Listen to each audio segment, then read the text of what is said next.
So, bago po natin pag-usapan yung mga nagiging atake kay Attorney Buko. Okay, so i-report ko muna po sa inyo yung latest Newtom ratings. Ito po nung nakaraang Lunes kung saan po nangunguna pa rin ang Eat Bulaga sa TV5 with 4.0%. O, yan po. Yung alam naman natin pag tuwing Monday, yan po ay usually natatape na the previous week, 'di ba? So nanguna pa rin yung pong Eat Bulaga. Pumangalawa po, yung pong sa tape with 3.4 at yung sa showtime with 2.8. So talagang malakas pa rin po yung pasok ng Eat Bulaga sa TV5 ngayong December. So mukhang for the month of December, ang number 1 show po ay ang sa TVJ at ang sa Legit Dabarkad sa Eat Bulaga. So yun, good job po sa lahat ng production at mga staff at mga host ng ating paboritong Eat Bulaga. Okay, so ito. Kasi po, since last week, di ba, nakita po natin kung gaano kahusay, kung gaano kagaling yung pong strategy nitong si Attorney Buko. Nakita ko first hand pag umattend ako sa mga hearings. Pero ngayon po, nung last week, nakita po ng buong Pilipinas kung gaano kahusay at kagaling na abogado ang Divina Law at itong si Attorney Buko. Yan po kaya ang dahilan kung bakit ngayon po siya po ang pinupuntirya, siya po ang inaatake at siya po ang pinagdududahan yung pong kanyang karakter.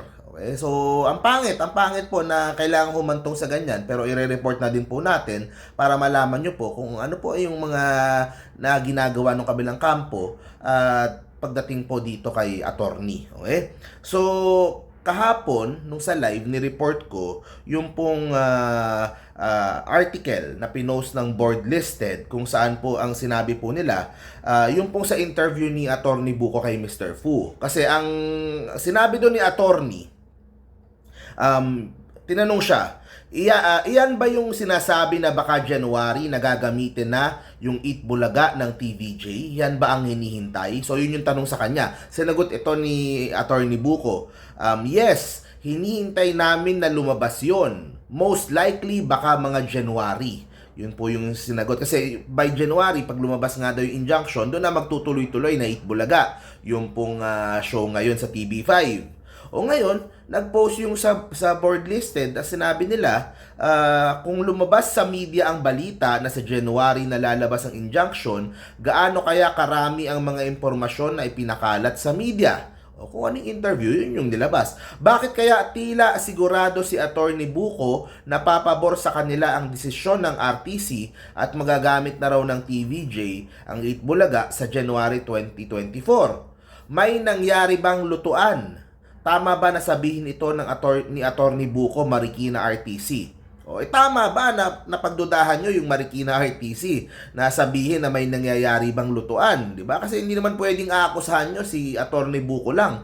O syempre, pag sinabi nyo may lutuan, damay doon pati yung korte. So pinagdududahan nyo yung integridad ng korte. Tama ba yun? O pero kung babasahin mo nga, doon sa article nila, nakasulat nga, ang sabi ni Attorney Buko, most likely, baka mga January. So, merong word na likely, may word pa na baka. So, dalawa-dalawa. So, ano ibig sabihin? Hindi siya sigurado din. Okay, kasi nung sa hearing nga, ang narinig ko nga, ang sinabi, yung court daw may 30 days to decide. Para hindi nga naman tumagal. So, yun yung schedule yun ng korte. Pero ang sabi nga ni attorney, likely. Tsaka baka. So, hindi din siya sigurado. Pero ang sinasabi lang niya kung ano ang planong gawin ng TVJ kung sakaling kumampi sa kanila yung pong maging desisyon ng korte. Pero wala tayong sinasabi na 100%. Walang ginagarantiya itong si Attorney Buko. Bakit nila pinapalabas na parang siguradong sigurado si attorney? Kaya kung babasahin mo yung yung kanyang interview, wala pong kahit anong gano'n na nagagaranti siya na mananalo yung TVJ.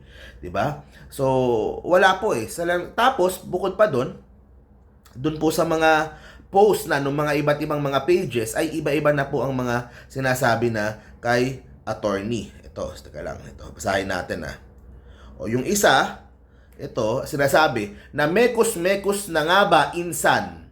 O abogado ng TVJ pinapangunahan ang Marikina RTC. O bakit mo aakusahan na mekos-mekos, 'di ba? Ang pangit pakinggan. 'Di ba? Tandaan nyo, hindi lang si Attorney Buko ang sinisiraan nyo, ang pinagdududahan nyo at ang kino-question nyo ang integridad, pati po yung korte po natin na for the whole process has been fair. Wala po ako nakita na kahit anong sign na na hindi po patas yung pong pag-act nung pong korte ng Marikina sa na ito, sa trial na ito, 'di ba? Sinabihan pa nga nun sila Tito Soto na yung mga merits ng case wag nang ilabas sa public. O sinunod naman na nila Tito Sen, 'di ba? Dahil yun ang request ng kabilang kampo. So napakapatas po nung sa Marikina. Meron pang isa. Ito, abogado ng TVJ, may alam na nga ba sa magiging hatol ng Marikina RTC? Ito sa pa. Ang isa pa, wala pang desisyon, pinapangunahan na ng kabilang kampo. So, iba't ibang pages po nila ang umaatake dito kay Atty. Buko. Alam ko si Atty. Buko, wala naman pakialam yan dyan. Alam niya na social media, yan ay parte ng mga pagbabardagulan tungkol sa topic na ito. 'Di ba? Sa akin lang, ako lang, kumbaga, hindi lang si Atty. Buko yung inaatake nyo. Pati din yung mga maayos na mga membro ng ating justice system, ng ating mga korte. Diba? Sila din ang pinagdududa. Nagtatrabaho lang sila. Wala naman silang kinalaman, wala naman silang, kumbaga, sila ay ginagawa lamang yung kanilang trabaho para po litisin itong kaso na ito between the two parties, 'di ba? Pero sa totoo lang, 'di ba? Ginagawa naman nila ng maayos yung trabaho nila. So, wala pong rason para pagdudahan po. At sa akin ay maganda na kumbaga patas yung pong ating pagsagot dito sa mga issues at hindi po yung kasi nagtatanim tayo ng duda sa mga tao Ganun, parang pinaghahandaan nila kung sakaling mag-negative at hindi pumabor sa kanila yung maging desisyon, parang tinatanim na sa utak ng mga supporters nila na ay baka merong mekos-mekos, ay baka merong pinapangunahan, ay baka merong lutuan. So ang pangit po ng mga ginagamit ng mga salita na yon, di ba? Kaya hopefully sana moving forward ay wala naman ganun na. Huwag naman ganun na kasi hindi naman siya maganda. I'm sure si Attorney Maggie ay hindi din mag-a-approve sa ganyan kasi si Attorney Maggie sa sa legal lang parate. 'Di ba? Kung ano lang yung tama, kung ano lang yung dapat, doon lang tayo.